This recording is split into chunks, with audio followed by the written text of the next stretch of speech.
Buenos días, chicos. Vamos a reiniciar la entrega de los temas que estamos revisando como parte del programa de infectología.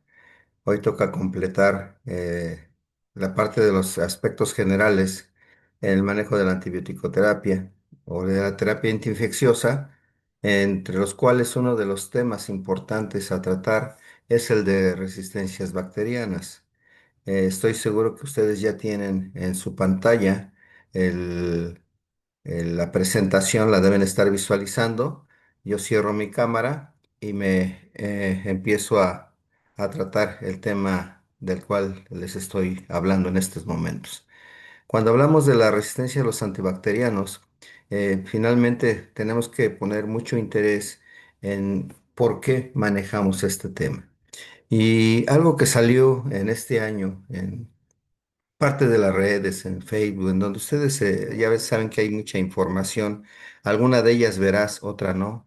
Esta la constataron sus propios compañeros del semestre pasado, porque verificaron nombre, cédula profesional del médico involucrado. Finalmente, pues es importante porque nos da a entender lo que realmente pasa en el ejercicio, digamos, clínico de muchos médicos que desafortunadamente o no fueron bien preparados o manejan síntomas en lugar de padecimientos. Entonces, en esta receta lo que podemos nosotros observar es que quien estableció la receta, más allá de su nombre y más allá de la firma y todo eso, la avala esta receta con el sello junto a su firma de la Benemérita Universidad Autónoma de Puebla, que es algo que a mí me parece pues muy delicado, ¿no? Manejar el sello de una institución cuando no se está trabajando para esa institución, sino para otra empresa. Y lo básico de esto y relacionado con el manejo de los antibióticos, vean ustedes, es 2 de febrero de 2025. Tenemos que hablan de un niño de 2 meses y 8 días de vida, pero un niño de 2 meses y 8 días de vida que pesa 10 kilos 200 gramos. Salvo que fuera un niño extremadamente obeso, pues este niño tiene un sobrepeso pues tremendamente grande, que yo no lo creo que a esta edad tengan 10 kilos 200 gramos. No he visto ninguno así en toda mi vida como pediatra. El otro aspecto importante de esta receta es que maneja el diagnóstico de faringitis aguda no especificada. Y vean ustedes, maneja amicacina. Amicacina es un antibiótico aminoglucósido que puede ser ototóxico o nefrotóxico, o incluso a veces se refieren datos de neurotoxicidad, pero maneja amicacina vía intramuscular cada 24 horas durante 5 días. Pero más allá de la amicacina, tratándose de una faringitis viral aguda, que normalmente la etiología es viral, eso hay que dejarlo muy claro. Mete dexametasona, también inyectable, poner dos medicamentos distintos intramusculares. Yo creo que si alguno de ustedes ha sentido cómo duele la dexametasona, híjole, eh, realmente creo que hasta buscaría al médico porque le receta esto a un lactante de menor de 2 meses de edad, sumado a otro antibiótico inyectable. Y luego digamos, no sé si es curarse en salud o convencer a los papás de que pues él maneja mucho medicamento. Vean ustedes, naproxeno sódico con paracetamol.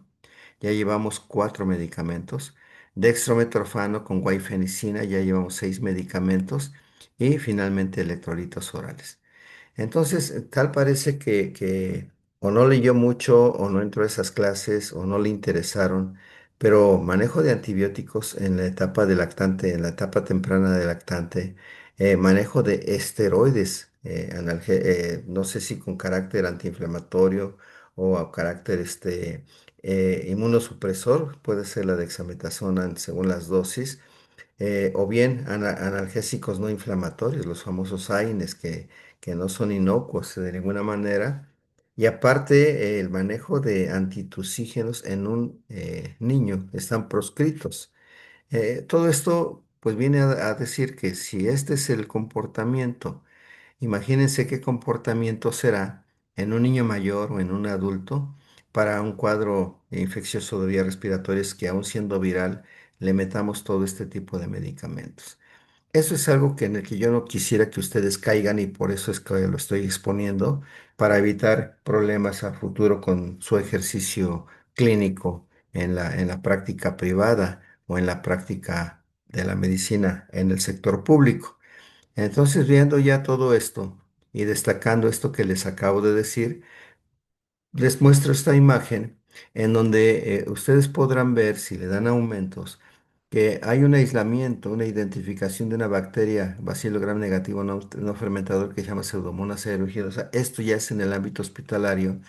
La fecha es 2005, vean ustedes, no es nueva, pero ya desde entonces, y por eso se la sigo mostrando a ustedes, se ve que esta bacteria es sometida a pruebas de sensibilidad en el laboratorio con el sistema automatizado Bytec y es, miren ustedes, R, todo es R. Quiere decir que es resistente y aquí lo que marcan son las concentraciones inhibitorias mínimas del antibiótico, que son concentraciones altas y a pesar de eso se maneja como resistente, incluso a los antibióticos que son antiseudomónicos y eso es muy importante. En las siguientes del 2006 también vemos a Pseudomonas aeruginosa y solamente reportan una sensibilidad intermedia que es a amicacina y el resto de antibióticos, incluidos sobre todo los antiseudomónicos, también se reporta como resistente y es de otros pacientes. Y da a entender que este es un paciente seguramente grave porque también se está identificando Candida glabrata, que es una variante de Candida, un hongo microscópico que también se puede estar encontrando infectando a este tipo de pacientes.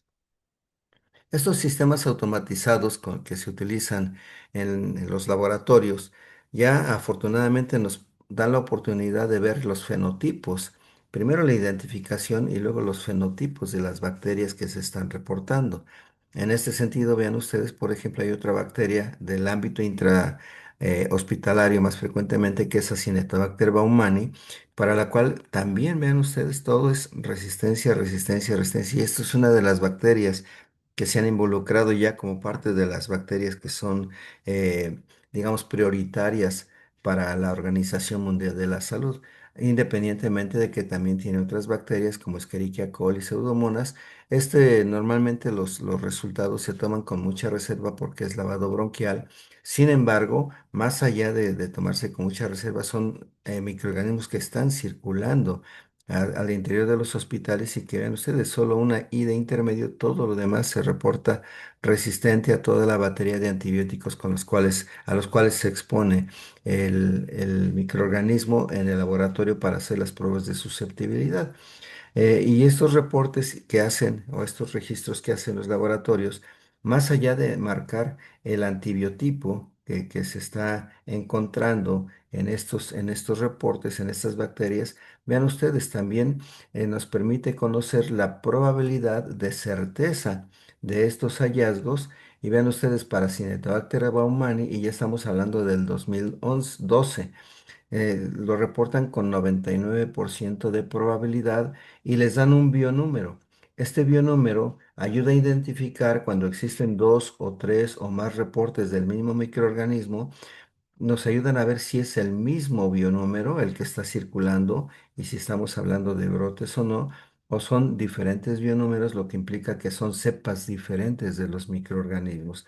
Aparte también nos da el fenotipo de si es la bacteria productora de carbapenemasa, que son enzimas que hidrolizan a los antibióticos, es decir, en este caso resistente a carbapenems, y el otro fenotipo de impermeabilidad, es decir, que las bacterias son impermeables al uso de los beta-lactámicos, como sucede con este tipo de microorganismos. Y eso nos ayuda a tener mejores resultados en cuanto a la posibilidad de decidir los tratamientos antibióticos.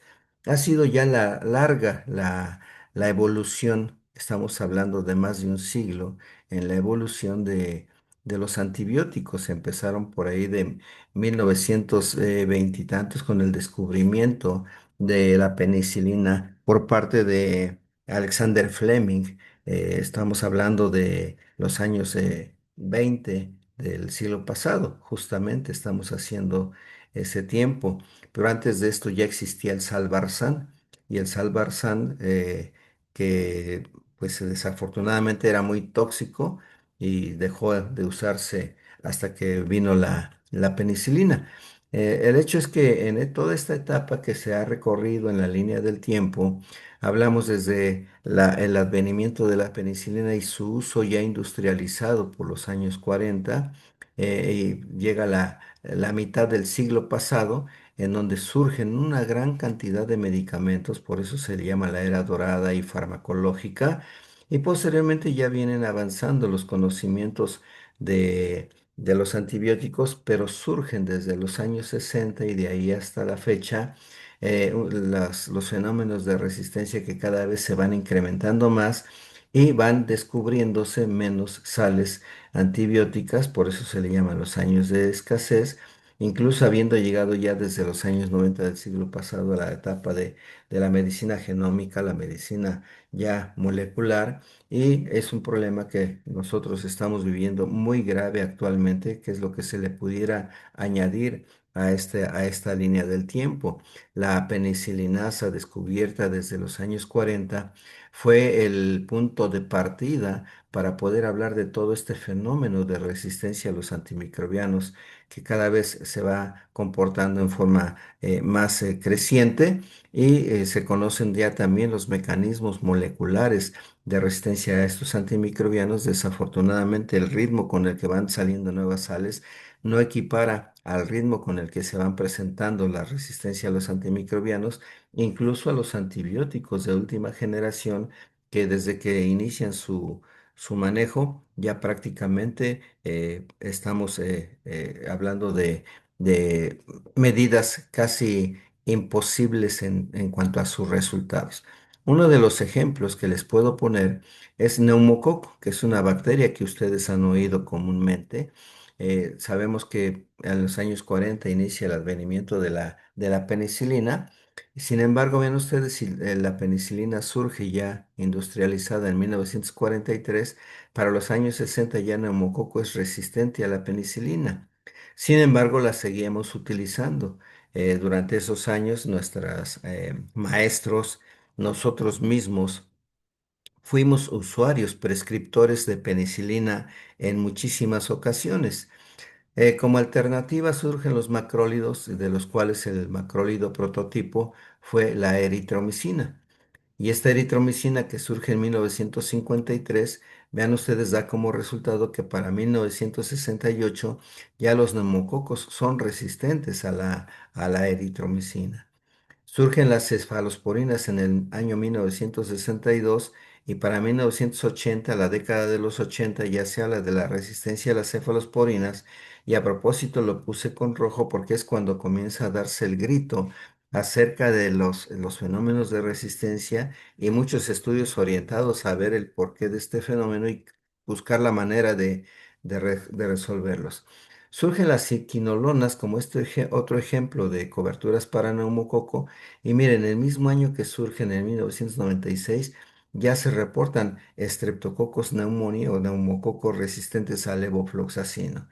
Ya para 1998, es decir, al cierre del siglo pasado, ya se hablan de muchas cepas de neumococo multiresistente o multidrogo resistente, y eso es un problema actualmente en nuestro país.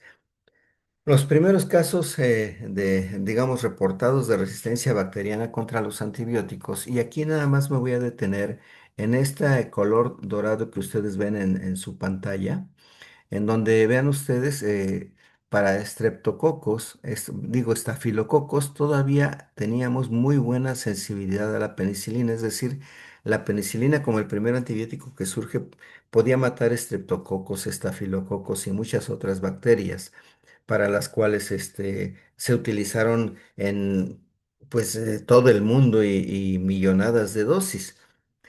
Surge en 1943 estafilococo, sin embargo, ya existían, y hay reportes al respecto, eh, el uso de penicilina previo a su introducción al mercado, y esto vino dando como consecuencia que prácticamente digamos, en la misma década comenzaron a verse patrones de resistencia a estas bacterias.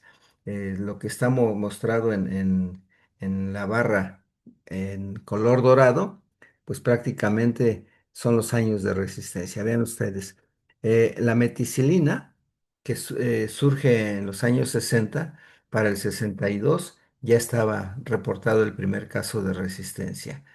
Para este mismo medicamento, penicilina con estafilococo, en primera instancia surge meticilina en segunda instancia. Y vean ustedes, más recientemente, un medicamento que incluso muchos de ustedes no han manejado, lo han escuchado seguramente, surge como una gran opción a la resistencia de estafilococos, incluso a vancomicina. Surge el linezolid en el año 2000, pero para el 2001 ya hay resistencia de estafilococo al linezolide y a la vancomicina.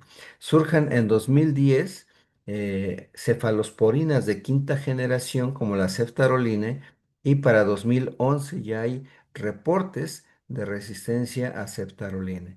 Entonces, esto quiere decir que una bacteria tan común como estafilococo, que la utilizamos, bueno, son parte de las infecciones más comunes que se reportan en la literatura, rápidamente genera resistencia para cualquiera de los antibióticos que se vayan utilizando para este medicamento. Y así ustedes pueden ir viendo con Shigella, con otras cepas de streptococos, con enterococos, con enterobacterias, con neumococos. Vean ustedes lo que comentábamos en la diapositiva anterior. Surge la levofloxacina para uso contra neumococo en 1996, y ese mismo año ya se reportan bacterias resistentes a neumococo. La ceftazidime, que es una cefalosporina de tercera generación, vean ustedes, surge en el 85, y para el 87 ya hay resistencias para ella.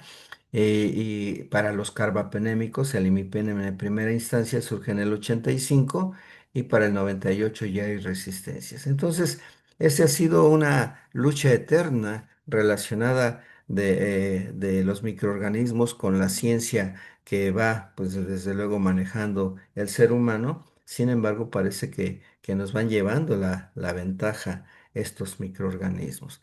¿Cuáles son los objetivos de la antibioticoterapia? Son muy fáciles. Normalmente, cuando tenemos una bacteria gram positiva, el objetivo del uso de un beta-lactámico es matar a la bacteria. Sin embargo, dense cuenta ustedes como, de acuerdo al sitio de acción, que es el peptidoglicano, puede haber que haya una falta de unión del antibiótico a las proteínas fijadoras de penicilina, las cuales pueden estar alteradas, por lo que la bacteria puede sobrevivir, o bien el medicamento, el antibiótico, puede ser hidrolizado por beta-lactamasas, que son enzimas hidrolíticos, y también puede provocar que la bacteria sobreviva. Relacionado con las bacterias gram negativas, también el objetivo es matar. Sin embargo, también aquí hay varios puntos en los cuales se pueden establecer estas resistencias. La primera, un fenómeno de impermeabilidad, en la cual el antibiótico no cruce la membrana y por lo tanto la bacteria sobreviva. O bien la falta de unión a proteínas fijadoras de penicilinas, que también condicionan la sobrevivencia de la bacteria. O también la producción de beta-lactamasas, que hidrolicen al antibiótico, y por lo tanto la bacteria pueda sobrevivir. Entonces, es un esquema muy simple, pero que muestra justamente los mecanismos por los cuales, o algunos de los mecanismos por los cuales, las diferentes bacterias gram positivas o gram negativas pueden llegar a sobrevivir. Entonces, a la triada ecológica de la infección, pues ya pudiéramos ir pensando en añadirle un cuarto componente, más allá del hospedero, el microorganismo y el medio ambiente, la influencia de los antibióticos en la persistencia y en la gravedad de muy diferentes eh, enfermedades en todos nuestros pacientes. Y eso por la falta de respuesta a los diversos tipos de antibiótico-terapia. ¿Por qué sucede? Y aquí ustedes podrán ver en este mapa que hay zonas marcadas en rojo, entre ellas algunas de ellas que seguramente crecieron después del año 2000, porque esta imagen, este mapa, es de principios de este siglo, en donde se puede ver en todas estas zonas en rojo aquellos países que son altamente consumidores de maíz transgénico. Aquí está quienes manejan toda esta parte de la transgenicidad.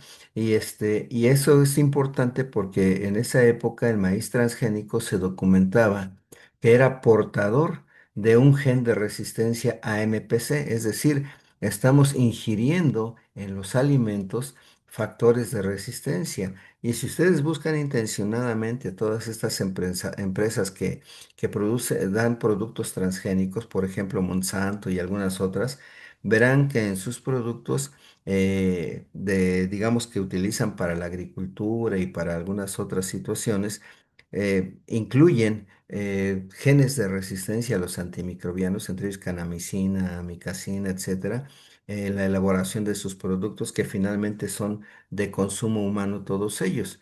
Yo creo que una buena política es no consumir el maíz transgénico, no es, más bien no es una política, eh, digamos, entre países, es una política de salud, ¿sí? El no consumir maíz transgénico, y yo creo que esta medida, pues sí hay que aplaudirla en el sentido netamente relacionado con la salud.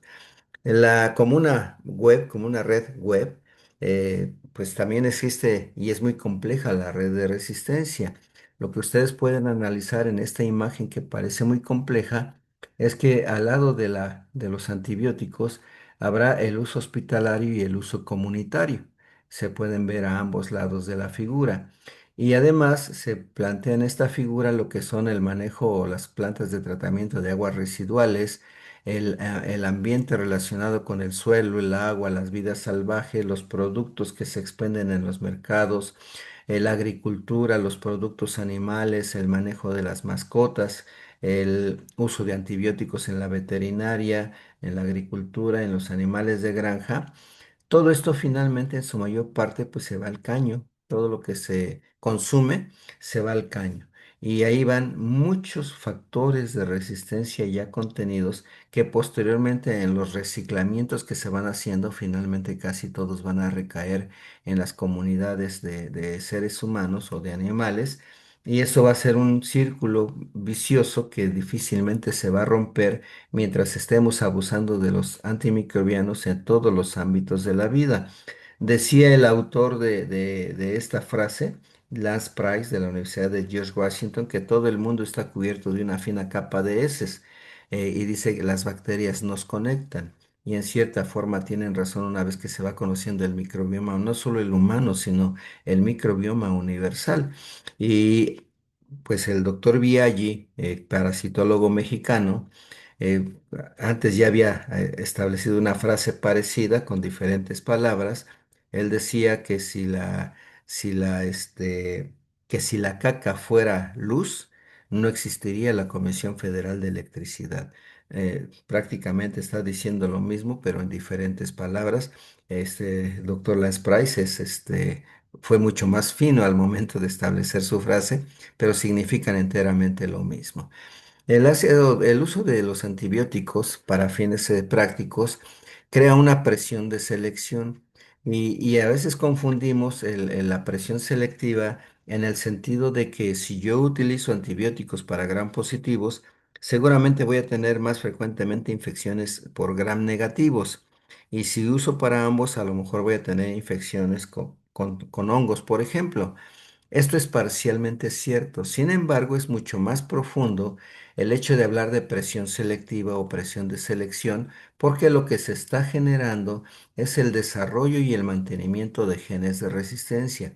Es decir, yo puedo dar un esquema antibiótico, tener una curación prácticamente clínica, incluso microbiológica, porque en los cultivos ya no crecen bacterias, pero entre ese gran inóculo bacteriano, puede ser que alguna bacteria que no tiene en ese momento significancia clínica subsista, es decir, ya es portadora de algún gen de resistencia que la está haciendo resistir a ese antibiótico. Pero esta bacteria, esta unidad formadora de colonias, pues puede sobrevivir y multiplicarse. Y una vez que se comienza a multiplicar esta cepa resistente, pues va a dar lugar al crecimiento de más bacterias resistentes, y puede echar a andar los mecanismos de transmisión de los factores de resistencia y de ahí comenzar a diseminarse.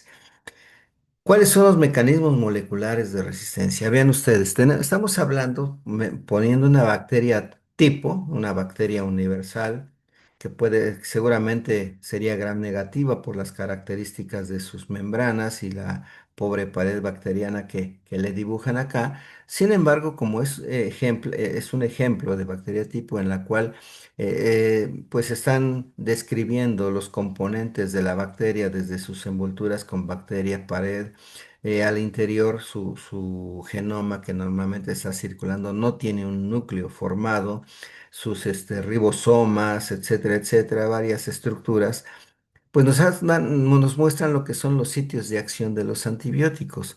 Antibióticos que funcionan a nivel de pared bacteriana, antibióticos que funcionan a nivel de membrana celular o bacteriana, antibióticos que actúan en la síntesis de proteínas, los que actúan en una ruta metabólica, los que actúan en los ácidos nucleicos, en fin, nos muestran todos los sitios de acción. ¿Qué es lo que sucede, lo que sucede con los mecanismos de resistencia? Uno, que las bacterias pueden ser capaces de producir enzimas que destruyan o inactiven al antibiótico. Esas enzimas generalmente se expresan, las más frecuentemente conocidas o las, digamos, más ampliamente descritas, las beta-lactamasas. Y estas beta-lactamasas, pues difícilmente van a permitir que funcionen los antibióticos beta-lactámicos, es decir, hidrolizan a los beta-lactámicos, los inactivan y no permiten que ejerzan su efecto deseado, que es la lisis o la destrucción del péptido glicano, es decir, no pueden interrumpir la síntesis de péptido glicano. También existen enzimas modificadoras de aminoglucósidos. Estas actúan más a nivel de síntesis de proteínas o de algunos ácidos nucleicos como las quinolonas que también impiden la buena síntesis de estos componentes. Otro mecanismo es cuando alteran el sitio blanco para que el antibiótico pueda unirse y bloqueando o reduciendo ese sitio blanco. En este caso, vean ustedes, modificando el sitio sobre el cual se va a insertar la molécula de antibiótico. Aquí se ve muy lineal, muy cuadrado el sitio de unión. Entonces, la molécula del antibiótico no se une y queda libre y no ejerce su efecto deseado. Y, por ejemplo, aquí la bacteria puede seguir realizando su síntesis de proteínas. Esto, digamos, normalmente cuando tenemos un aminoglucósido, normalmente los ribosomas lo pueden aceptar muy bien y modificar la síntesis de proteínas. Cuando se modifica el sitio blanco, esto no se lleva a efecto. Otro mecanismo sería el cambio de fenotipo bacteriano, es decir, generan un fenotipo impermeable al paso de los antibióticos y por lo tanto el antibiótico no puede penetrar, cierra las porinas que están, digamos, eh, elaboradas de tal forma que permitan la entrada y salida de sustancias diversas, en este caso los antibióticos. Las bacterias pueden generar el cierre de estas porinas y por lo tanto impedir que el antibiótico penetre para ejercer su acción en la bacteria. Y finalmente uno de los temas que a mí en lo personal me gustan mucho es el de los complejos transportadores. Se les llama bombas de expulsión cuya función es destoxificar a la bacteria de todo aquello que le pudiera hacer daño, en este caso de los antibióticos, bombear el antibiótico hacia afuera de la célula bacteriana. El cómo lo hacen es que estas bombas de expulsión se establecen o se expresan en las envolturas de la bacteria, como está viendo en esta imagen, y una vez que se expresaron ahí, pues lo que van a hacer es que cuando el antibiótico entra, así como entra, estas bombas de expulsión lo van a expresar, ¿sí? El hecho de que se expresen ahí estas bombas de expulsión, que son prácticamente proteínas las que las van conformando, hacen que el antibiótico esté penetrando, pero al mismo tiempo que está penetrando, se está expulsando sin modificaciones y sin hacer su mecanismo lítico para la bacteria en la forma en que uno quisiera que funcionara. Entonces, hay algunas bacterias que finalmente lo que hacen es que pueden montar simultáneamente diferentes mecanismos de expulsión. No es uno y ya, sino que puede implementar diferentes de manera simultánea, y esto es lo que ha sucedido con algunas bacterias que más adelante comentaremos. Y les decía que no se queda ahí el asunto. Ustedes saben que las bacterias se van replicando. Y al replicarse o estar en colonias, también tienen mecanismos por los cuales pueden transmitir esos factores de resistencia, y desde luego las bacterias que normalmente son sensibles echan a andar también mecanismos por los cuales adquieren esta resistencia. Si nosotros tenemos, por ejemplo, una bacteria que es sensible a la ampicilina, pero está junto a una bacteria que es resistente a la ampicilina, lo que va a suceder es que vía plásmidos, el plásmido puede ser transferido a la bacteria sensible, pero en el medio también hay bacterias que se destruyen y dejan en el medio fragmentos con genes de resistencia que también son transferidos al DNA libre, se insertan y comienzan a generar también los mecanismos de resistencia de la bacteria que anteriormente era sensible. Y otro mecanismo que se ha descrito es la transferencia a través de bacteriófagos, que son partículas virales que van e inyectan estos factores de resistencia, y entonces estas bacterias se van volviendo incluso multiresistentes, ya que pueden ser, digamos, genes de resistencia para diferentes antibióticos o diferentes sustancias. Estos son los mecanismos microscópicos que echan a andar todos los microorganismos por los cuales pueden llegar a transferirse. Uno de los más comunes, les decía, son los plásmidos, en los cuales en las microfotografías se puede ver cómo los plásmidos de bacterias resistentes transmiten sus características genéticas a otras bacterias que están vecinas en microcolonias, y esto se le llama conjugación de plásmidos de resistencia, es decir, una bacteria resistente que inyecta su plásmido a una bacteria sensible, que va a dar como producto dos bacterias ya con el factor de resistencia incrustado, y así es como se van haciendo perpetuas estos mecanismos. Ya tiene alrededor de 10, 15 años este concepto de resistoma, en el cual a lo que hacemos referencia es básicamente a la colección de todos los genes que contribuyen, ya sea de manera directa o indirecta, a la resistencia antibacteriana, o sea, lo que es la resistencia a antimicrobianos. Y desde luego, pues esto está relacionado con el uso, el mal uso de los antibióticos, y básicamente a la sobreexposición que se hace de los antibióticos, aún en situaciones terapéuticas adecuadas, pero por largo tiempo. Entonces estamos hablando de que desde la promoción de la salud, crecimiento animal, el uso en la salud humana, que implican los residuos animales, suelos o biosólidos contaminados, agua contaminada, aguas residuales, como se mostraba en esa complicada red que les mostré hace unos momentos, y el uso doméstico relacionado con frutas y vegetales, alimentos marinos, carne, agua potable. Todo esto lleva a una sobreexposición que finalmente establece un ciclo de resistencia antimicrobiana, en la cual desde luego los genes que ahí se están generalmente compartiendo han extendido mucho este gran fenómeno y muy grave fenómeno que tenemos que ir conociendo y que tendríamos que ir limitando. Eh, este resistoma ya se encuentra prácticamente intrínseco y tiene manifestaciones fenotípicas que pues prácticamente van condicionándose por la presencia en el ambiente de todo ese patrón cambiante en el comportamiento de las bacterias al uso de los antibióticos. Ahora sabemos que existen, ya se los había comentado también, los fenómenos de persistencia, digamos, la intervención de las biopelículas o biofilm, la abundancia de estos genes que llevan a que todo esto en algún momento pues lleve a una resistencia inicialmente fenotípica y posteriormente adquirida, en donde se involucra otro término que es muy importante, que es el moviloma, es decir, cómo se transfieren los genes de resistencia de una población a otra, e incluso a poblaciones no relacionadas, y cómo esto va sufriendo mutaciones frecuentes también, lo que implica las diferentes dificultades que existen para poder tratar todo este tipo de problemas. Ya desde hace algunos años, es más, desde el cierre del siglo pasado, la Organización Mundial de la Salud ha intentado pues que esto se contenga. Sin embargo, no ha habido una buena respuesta.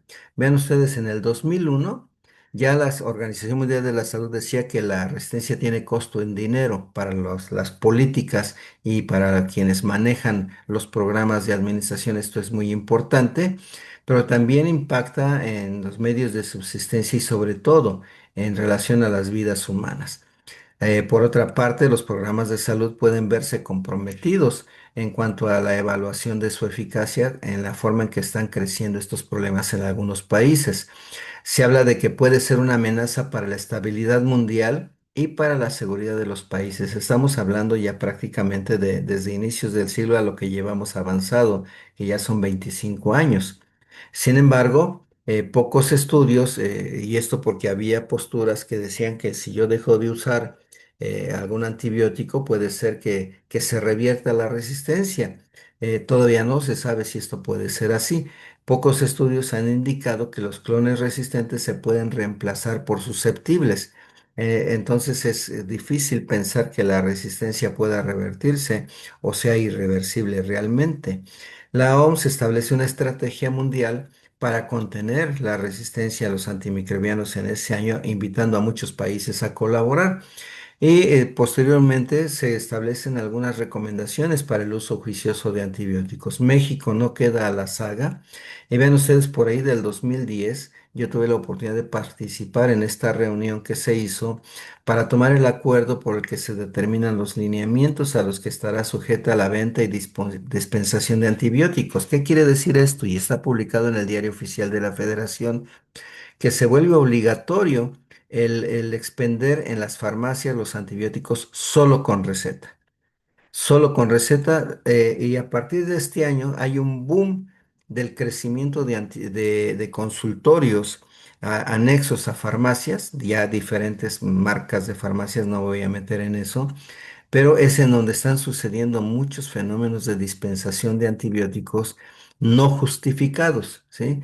Entonces se habla del uso juicioso de los antibióticos, estableciéndolo como la elección correcta del antibiótico, a la dosis correcta, por tiempos correctos y desde luego una expedición de recetas razonado, pero esto ha sido difícil cuando comenzaron a proliferar antibióticos atendidos por médicos que no estaban conscientes del problema de la resistencia a los antimicrobianos. Por 2014 surgen estas proyecciones por grupos de expertos en estudiosos de las resistencias bacterianas. Y el problema es grave porque se habla de que este fenómeno de la RAM va a condicionar más muertes por infecciones relacionadas con las resistencias a los antimicrobianos para 2050, que rebasan en mucho las muertes por cáncer y las muertes por diabetes mellitus. Y si esto lo asociamos a otros problemas infecciosos en el mundo, pues esto implica que no se debe dejar de visualizar las enfermedades infecciosas o transmitibles como causas de mortalidad en el mundo.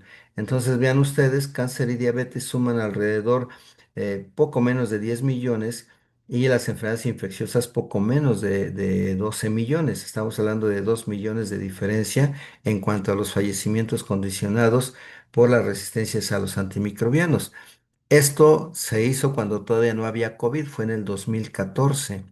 Con el advenimiento de COVID y el impacto mundial que tuvo COVID, desde luego que se ha modificado y pues se ha adelantado. Tan es así que yo estoy seguro que nosotros ya estamos viviendo este fenómeno con muertes por infecciones relacionadas con la resistencia. Y también tiene su costo en euros. En esas mismas proyecciones de 2014, vean ustedes, en la Guía de Asuntos para la Salud de la Salud Pública de Inglaterra, ya se hablaba de costos sumados a las muertes, los costos económicos, en alrededor de 66 trillones de euros. Estamos hablando del gasto anual, una cantidad verdaderamente exorbitante que podría cubrir las necesidades en salud de muchos países. Esa es la magnitud del problema que se está generando. Y así es como han ido avanzando resistencias bacterianas que desde que vinieron las penicilinas, posteriormente las multidrogoresistencias que se han vuelto cepas que son resistentes a todo y no solo resistentes, sino que son extremadamente resistentes a todos los antibióticos. Y esto es tal vez lo más grave que esté sucediendo actualmente. En 2018, vean ustedes, en México, el Diario Oficial de la Federación ya también publica un acuerdo por el que se declara la obligatoriedad, y eso es muy importante, obligatoriedad de la Estrategia Nacional de Acción contra la Resistencia a los Antimicrobianos. Esto también está publicado en el Diario Oficial de la Federación de esa fecha, en donde se declara como acuerdo único la obligatoriedad de la Estrategia Nacional de Acción contra la Resistencia misma que se incluye como anexo único en ese acuerdo y es obligatorio para todos los integrantes del Sistema Nacional de Salud, es decir, todos los que somos médicos y estamos trabajando en nuestro país, estamos obligados a cumplir o estar cuando menos enterados de esta estrategia y que hay que leerla detenidamente. ¿Qué nos dice la Organización Mundial de la Salud? Ven ustedes, ha declarado que la resistencia a los antimicrobianos es una de las 10 principales amenazas de salud pública. Esto es muy importante, 10 principales amenazas de salud pública a las que se enfrenta la humanidad. La RAM, la resistencia a los antimicrobianos. Y también tiene costos económicos, vean ustedes, además de muerte y discapacidad, porque condiciona estancias hospitalarias más prolongadas, porque modifica la necesidad de medicamentos que cada vez se hacen más caros y desde luego pues hay gastos de bolsillo que las personas no pueden sufragar y que para las instituciones de salud pública, por ejemplo, actualmente con la gratuidad, se traduce en que la gratuidad es muy cara. ¿Sí? Todos los sistemas de gratuidad se convierten en políticas bastante caras que a veces son difíciles de soportar y que en algún momento tienen un carácter finito, es decir, que pueden llegar a terminarse. Ya la velocidad de propagación se ha demostrado que es alarmantemente rápida, relacionada con bacterias multiresistentes y pan resistentes que también en algún momento les denominaron superbacterias. Pues yo les llamo X bacterias como si fueran los hombres X, por la analogía con la mutación, ¿verdad? Son superhéroes que son mutantes realmente, así las bacterias se portan como mutantes, provocando infecciones intratables. Y en este caso, pues estamos hablando de los antibióticos como la principal herramienta que se ha vuelto inútil. Y vean ustedes, en 2019 incluso la OMS identificó 32 antibióticos que se estaban desarrollando clínicamente en investigación y desarrollo, pero solo 6 se clasificaron como innovadores. Esto fue publicado por la OMS en octubre de 2020, hace escasos 5 años. Hay países y hay organizaciones como este sistema GLASS. GLASS es un sistema mundial de vigilancia de la resistencia y del uso de antimicrobianos con estudios muy profundos, sistematizados, todos ellos generados con evidencias en donde describen muchas cosas como son los países, territorios y áreas inscritos. Y vean ustedes, desafortunadamente México está en blanco. Hay muchos países inscritos, como se puede ver en el mapa, pero México marca en blanco. O sea, no tenemos hacia ese sistema información eh, acerca del fenómeno de resistencias a nivel mundial, ¿sí? Inscrito en Glass AMR, vean ustedes todo lo que está en morado, en diferentes condiciones de información, hay otros que son menos frecuentes, y de plano los no inscritos, México está en los no inscritos. Entonces, ¿qué pasa con estos mapas? Vean ustedes, dan a conocer diferentes comportamientos para el año 2020. Síndrome infeccioso, es decir, torrente sanguíneo comprometido. México no marca, prácticamente América no marca. Cuando hablamos de la cobertura de pruebas por patógeno bacteriano y grupos de antimicrobianos, tampoco marcamos, y esto se me hace a mí muy grave. Consumo de antibióticos por grupo farmacológico. Vean ustedes, de acuerdo a los países que reportan, cuáles son los principales medicamentos que se están consumiendo en prácticamente todas las regiones que participan. A golpe de calcitino, como diríamos, abuelo de pájaro, pues son los antibióticos betalactámicos, ¿verdad? Este como azul turquesa que se nota aquí, que es sumado a otros beta-lactámicos, pues finalmente hacen como los más frecuentes grupos de antimicrobianos. Enseguida, pues pueden ver ustedes este color amarillo o tipo ocre, en donde están los macrólidos y las lincosamidas, los antiinfecciosos intestinales, etcétera, etcétera. Entonces ustedes pueden ir viendo por colores el grupo de betalactámicos. El verde que sumado al azul turquesa suma otros betalactámicos. Vean ustedes, es un porcentaje bastante grande de las barras. Y todo esto lo llevan estudiando en esos países. Yo espero que México, si no está inscrito, cuando menos tenga estudios relacionados con esto, que nos los den a conocer a corto plazo. Y en esta gráfica lo que ustedes pueden ver es el consumo de antibióticos según la vía de administración del mismo. Y en azul es bastante notable que es el consumo oral el que más se ha establecido en el mundo, excepto en Mongolia, en que prácticamente la vía parenteral supera a la vía oral. Pero ¿qué es lo que llama la atención de este predominio azul? Y es justamente lo que espanta, porque finalmente al interior de hospitales el uso parenteral es donde se da más frecuentemente por necesidades de infecciones graves, pero en la vía oral es en donde más se da el manejo en la comunidad. Aquí es en esta parte azul en donde se está estableciendo el abuso de los antimicrobianos, sobre todo por vía oral, en general en todas las poblaciones. Y si se dan cuenta, aquí buscamos algún país de Latinoamérica y solamente vemos Colombia y Perú, ¿sí? De ahí en fuera, ningún otro país latinoamericano tiene por aquí un reporte relacionado con estas organizaciones. Entonces podemos decir que la RAM a nivel mundial es una de las principales causas de muerte. Vean ustedes, alrededor de 1.270.000 millones, 1.27 millones de muertes, 1.270.000 personas pueden morir aproximadamente por infecciones relacionadas a la RAM, pero asociadas a la RAM son casi 5 millones de muertes en 2019, fenómeno que se mantiene hasta la fecha.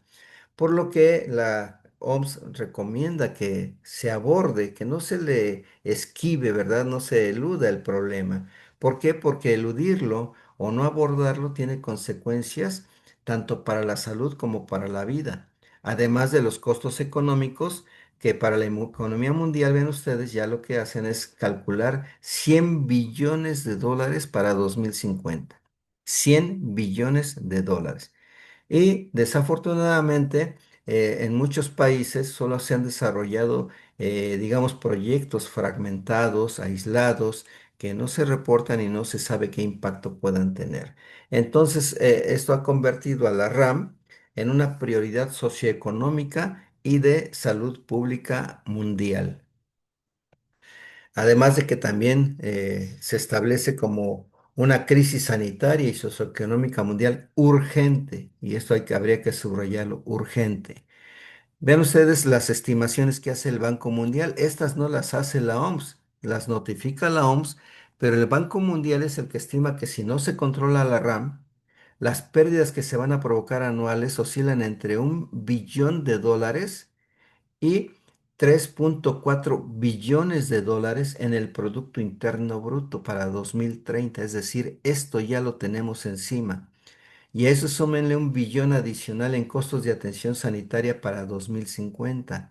Si no detenemos esto, si no participamos desde la formación, en este caso en las escuelas, para que los próximos médicos ya tengan un chip ahí en su cerebro que procesa muchas cosas, en donde vaya justamente el concientizar que el problema de antibióticos es grave, esto va a seguir creciendo.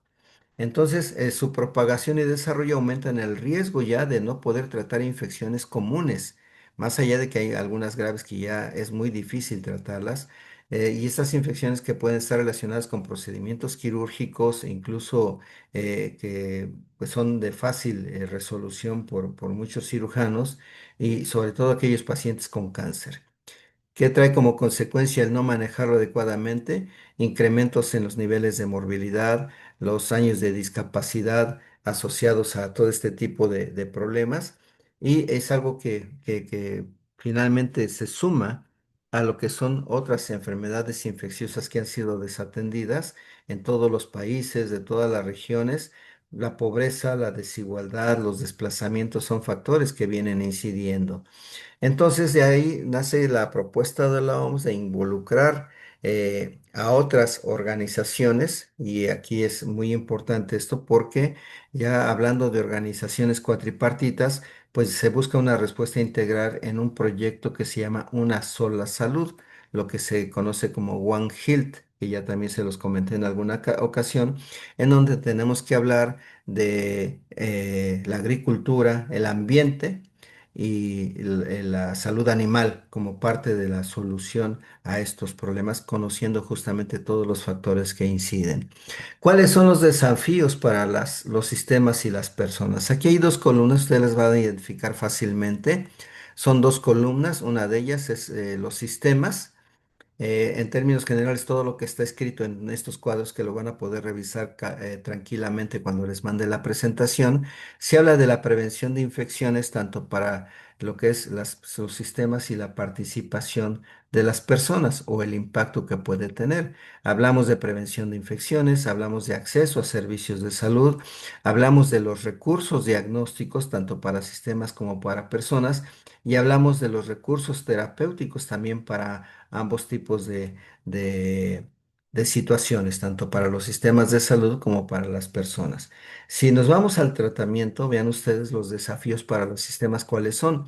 El reglamento, que normalmente es deficiente en lo relativo a los medicamentos de venta libre, la inexistencia de tratamientos de calidad garantizada y directrices sobre tratamientos o sobre la optimización de los medicamentos, la prescripción inapropiada de los antimicrobianos, que todo esto se resolvería incluso parcialmente con lo que son los PROAS, es decir, los programas que están orientados al control de la expedición de los antibióticos en las instituciones.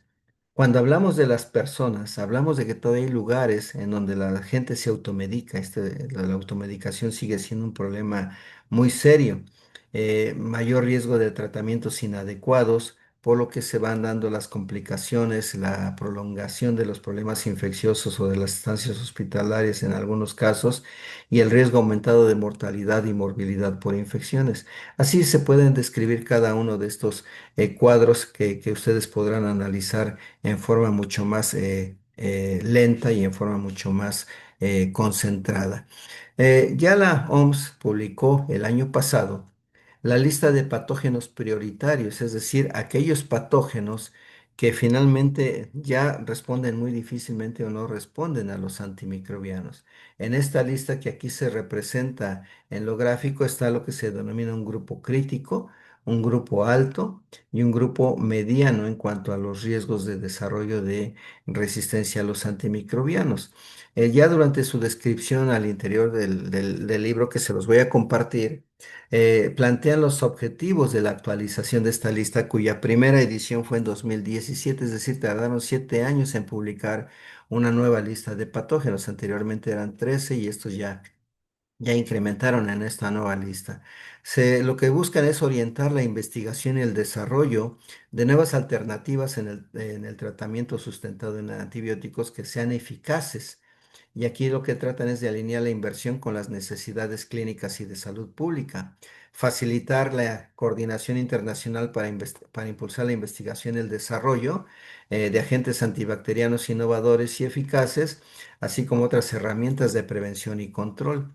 También tienen como objetivos impulsar el desarrollo de intervenciones alternativas no farmacéuticas y de salud pública para atajar a esos patógenos e informar sobre la vigilancia de las resistencias y otras intervenciones, como la administración y los programas de prevención y control de infecciones. Esto es muy importante, la prevención y control de infecciones que normalmente se debe tener en relación a estos fenómenos de resistencia.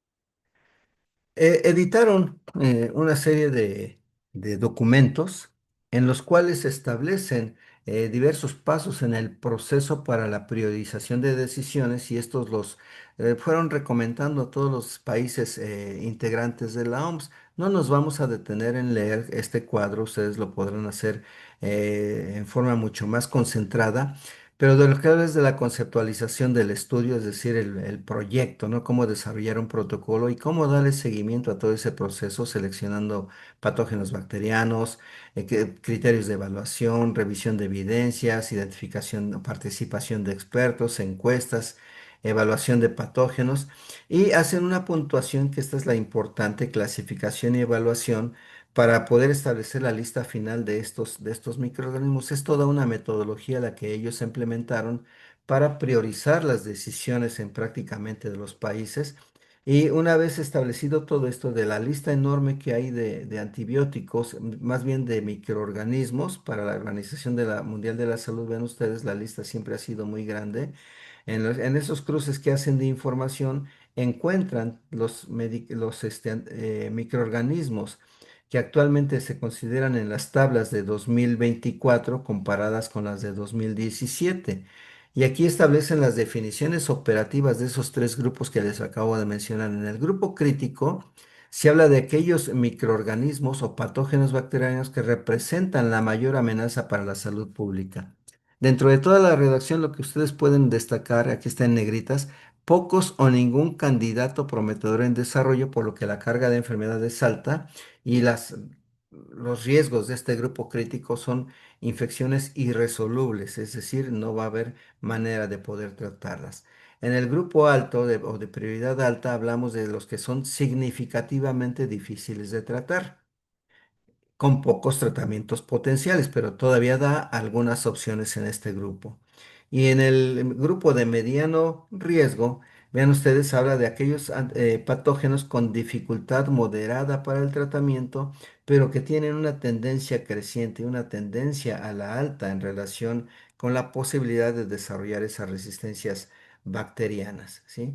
Y en este sentido, cuando hablamos de esas características, surgen los patógenos que la OMS considera prioritarios. Ven ustedes, en el grupo crítico, seguramente lo han visto ahora que están yendo a práctica clínica, se habla de enterobacterias resistentes a carbapenémicos, enterobacterias resistentes a cefalosporinas de tercera generación, a Cinetobacter baumannii, resistente a carbapenémicos, Mycobacterium tuberculosis, resistente a rifampicina. Esta es la parte, digamos, de grupos críticos de bacterias que tienen este tipo de comportamientos que en cada país podrán ser diferentes su lista. Seguramente este es el acúmulo que hace la Organización Mundial de la Salud de acuerdo a los informes mundiales, pero seguramente en algún hospital habrá alguna de las que están en el grupo alto que pase al crítico o de las grupo crítico que pasen al de alto según el comportamiento en los reportes. Tenemos Salmonella, Shigella, Enterococo faecium, Pseudomonas aeruginosa, Neisseria gonorrea, vean ustedes, Staphylococcus aureus, todas estas son bacterias conocidas por todos ustedes. Estreptococos del grupo A, neumococo, Haemophilus influenza, Streptococcus grupo B. Entonces no estamos hablando de bacterias extrañas, estamos hablando de las bacterias comunes que han montado condiciones de resistencia muy importantes, ¿sí? Entonces ya, pues prácticamente les decía, en 2024 existe esta lista. Uno, dos, tres, cuatro bacterias de prioridad alta, ¿sí? Tenemos una, dos, tres, cuatro, cinco, seis, siete bacterias de prioridad, digamos, las primeras son críticas, las segundas son prioridad alta y las de prioridad media, aquí tenemos cuatro de ellas. Entonces estamos hablando de, son cuatro, uno, dos, tres, cuatro, cinco, seis, siete, cuatro y siete, son 11 y cuatro son 15 bacterias las que actualmente aumentaron dos con respecto a 2017. En el Plan Mundial de Acción, pues prácticamente estamos hablando de generar la conciencia y la comprensión respecto a las resistencias a los antimicrobianos, reforzar los conocimientos y la base científica por vigilancia e investigación, reducir la incidencia de infecciones con medidas eficaces. Aquí hablamos de prevención y control. Utilizar de forma óptica los medicamentos antimicrobianos en salud humana, animal y aquí le añadiríamos en los alimentos, en la industria de alimentos y hacer inversiones sostenibles. Y esto ya son políticas en salud que corresponden a cada uno de los países que han acudido a las reuniones anuales, a las asambleas mundiales de la salud.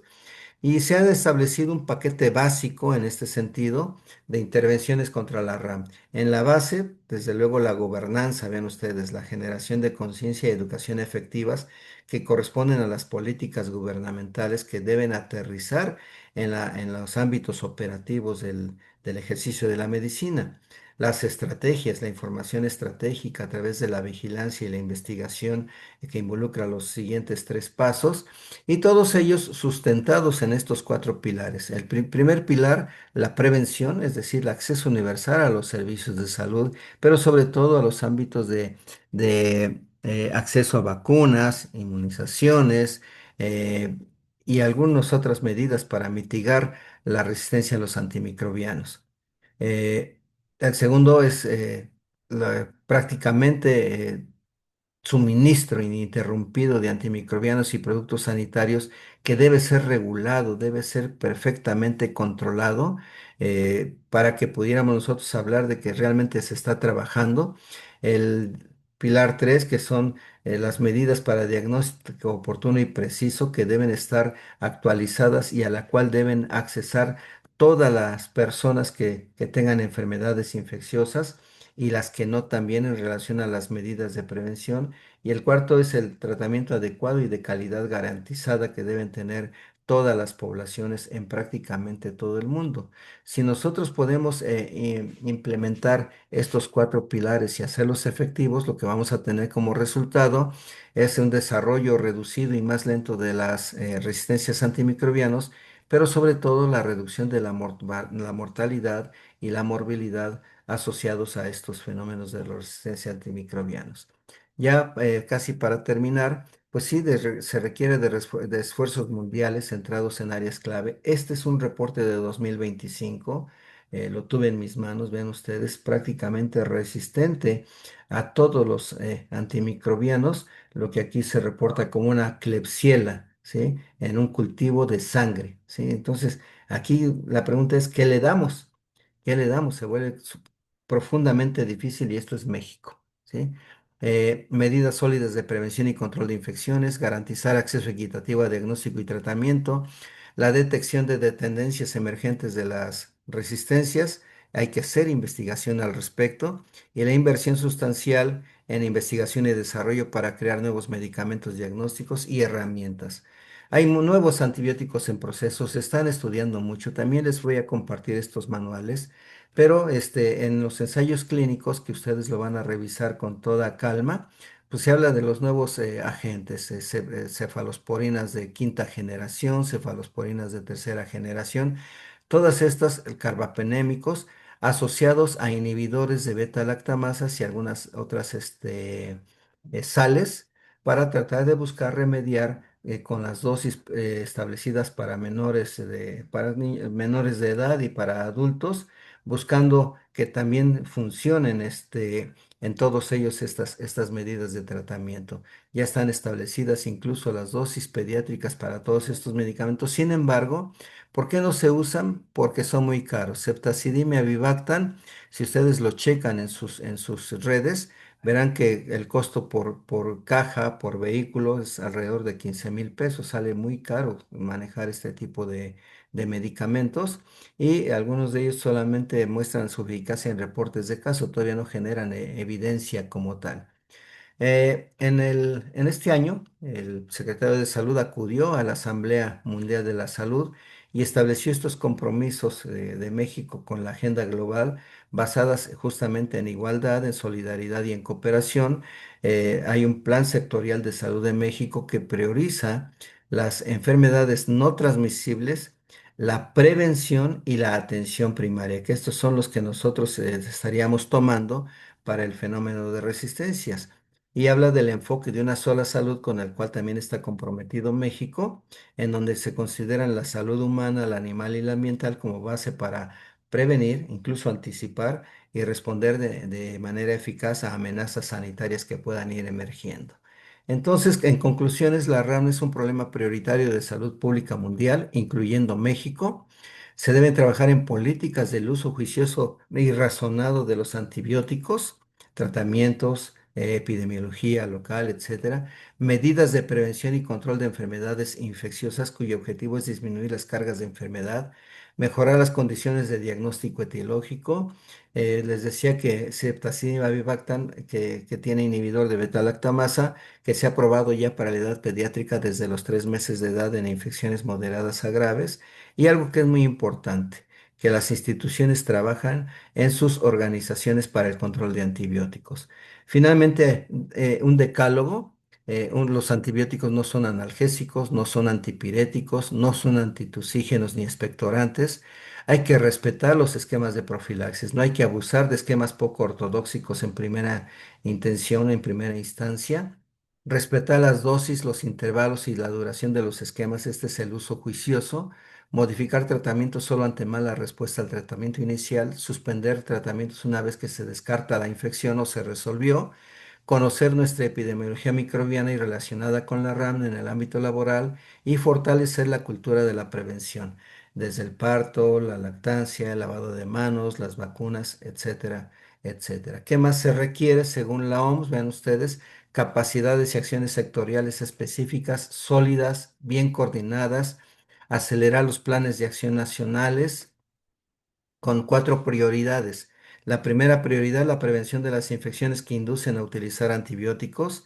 La segunda, el acceso universal a diagnósticos de calidad y tratamientos adecuados. Y la tercera prioridad, información, ciencia e innovación. Y la cuarta prioridad, la gobernanza. Vean ustedes que se contemplan todos los aspectos. Estos son los artículos que les voy a compartir para que los puedan ir leyendo, que les podrán ayudar a documentar todo esto de lo que les estoy hablando y continuaremos más adelante con este tema ya cuando vayamos viendo cada uno de los antibióticos en lo particular. Por ahí aquí le dejamos, tengan un excelente día, nos vemos en el aula para establecer los debates y las discusiones relacionadas con este tema. Hasta luego.